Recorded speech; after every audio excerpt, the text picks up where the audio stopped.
warahmatullahi wabarakatuh. Selamat pagi anak-anak sekolah sekalian. Kita bertemu kembali di dalam pembelajaran di semester 2.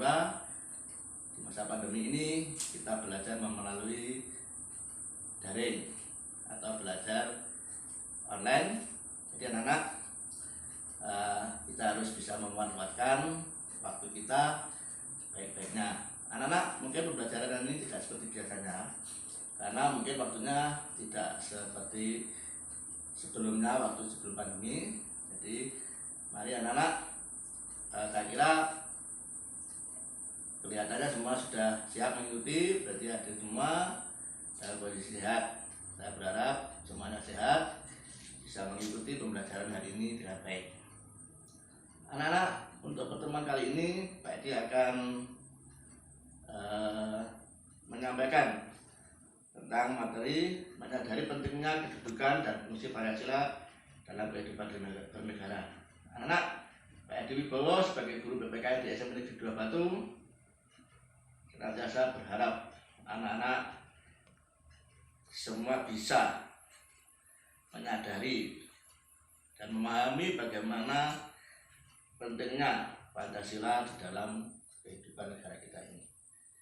Anak-anak, yang pertama adalah bagaimana nilai-nilai Pancasila sebagai dasar negara ini dan sebagai pandangan hidup bangsa ini harus kita betul-betul bisa memahami. Yang pertama, bagaimana nilai Pancasila, mulai dari sila pertama, sila ketuhanan yang maha esa.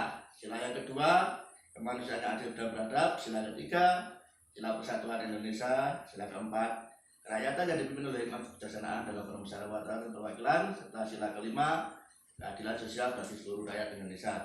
Nah, anak-anak, nilai-nilai Pancasila ini yang terdapat dalam sila pertama sampai kelima ini tentunya kalian semua bisa memahami. Kalian bisa melihat di buku PPKN kelas 8 bab 1 ya, bagian C, halaman 13 sampai halaman 19. Kalian sudah baca, kalian pelajari, tentu kalian akan memahami. Berikutnya anak-anak, yang kedua, butir-butir dari nilai Pancasila ini. Butir-butir nilai Pancasila ini diharapkan akan dapat ditampilkan dalam kehidupan sehari-hari kita. Kalian tentunya memahami bahwa butir-butir dari sila pertama sampai sila kelima ini apa yang harus kalian lakukan dalam kehidupan sehari-hari. Kita tidak merasakan apa yang kita lakukan ini sesuai atau tidak, tetapi hanya orang lain yang bisa melihat. Marilah anak-anak, kita kembali ke diri kita introspeksi diri bahwa nilai-nilai Pancasila ini, sila pertama, kedua, ketiga, keempat, dan kelima, kita betul-betul bisa menjalankan dalam kehidupan sehari-hari. Anak-anak, untuk yang kedua, bagaimana kita bisa membiasakan perilaku yang sesuai dengan nilai-nilai Pancasila dalam kehidupan kita, dalam berbagai kehidupan. Yang pertama, bagaimana kita bisa menjalani dalam kehidupan di lingkungan keluarga. Di dalam lingkungan keluarga anak sangat penting bagaimana kita bisa melakukan di rumah. Kita harus taat, patuh pada orang tua. Kita harus bisa membantu orang tua, walaupun itu hanya sekedar kita membantu menyapu, membersihkan halaman, membersihkan tempat tidur, merapikan kamar tidur kita. Kita juga hidup dalam lingkungan sekolah. Di sekolah tentu kita harus bisa mematuhi tata tertib sekolah. Kita menghormati guru kita melaksanakan kewajiban kita belajar. Nah, kita punya teman, punya lingkungan di sekolah, ini harus kita jalankan. Kemudian dalam lingkungan pergaulan, kita di luar sekolah, di luar rumah, kita punya teman dalam pergaulan kita. Kita bergaul dengan teman sebaya kita, di atas kita, di bawah kita, dalam lingkungan kita.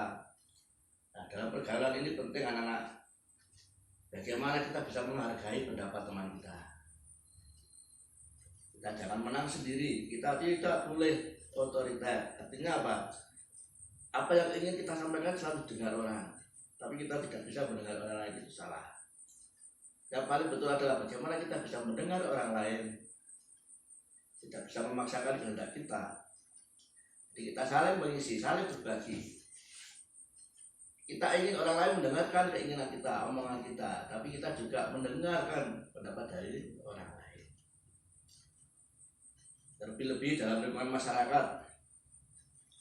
Dalam lingkungan masyarakat kita punya pergaulan, punya lingkungan di masyarakat kita harus apa?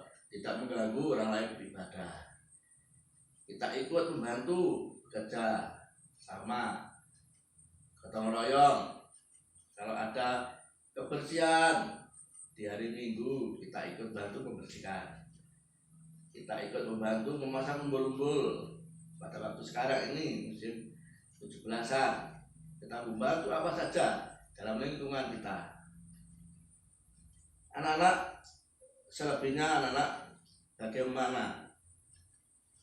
Apakah kita sudah bisa melakukan itu? Yang paling pertama adalah kita tanya pada diri kita sendiri. Dengan nilai Pancasila, apakah kita sudah mampu untuk mengamalkan? Minimal kita memberi contoh, mengingatkan teman kita yang keliru. Karena tolong jangan buang sampah di situ. Silakan buang di situ, ada tempatnya. Mengingati teman kita, kalau naik motor pakai helm, walaupun dibonceng kita harus mematuhi aturan. Nah, inilah anak-anak, minimal kita mengingatkan. Terlebih kita bisa melakukan sendiri, menjalankannya sendiri. Nah, sekarang pertanyaan berikutnya, apakah kita bisa melihat teman kita yang susah, yang sedih, yang memerlukan pertolongan? Tentu kita tidak akan tinggal diam, kita ikut membantu mereka. Nah, teman kita ada yang butuh bantuan, kita bantu. Yang butuh pertolongan, kita tolong.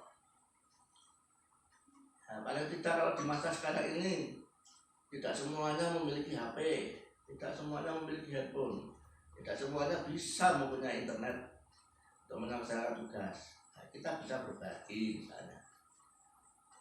Entah misalnya dalam waktu tertentu kita berbagi satu handphone untuk beberapa anak, tidak masalah.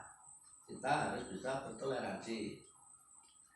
Anak-anak, untuk pertemuan ini bagaimana kita bisa menyadari, bagaimana kita bisa membiasakan hidup kita ini dalam pergaulan, di tengah-tengah masyarakat, di sekolah, di dalam keluarga. Nah, apakah kita bisa melakukan itu?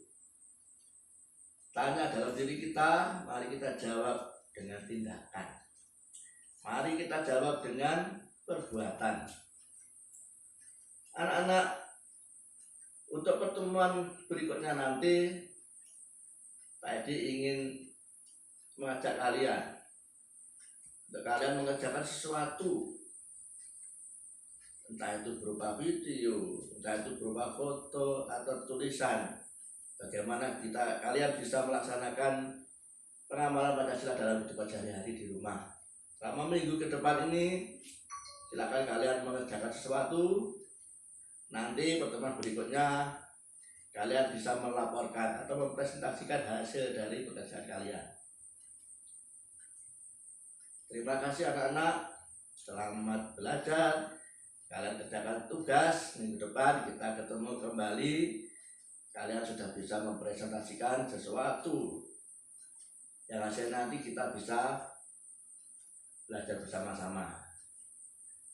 Anak-anak, pertemuan kali ini baik dicukupkan. Sekian, mudah-mudahan kalian selalu sehat, semangat belajar.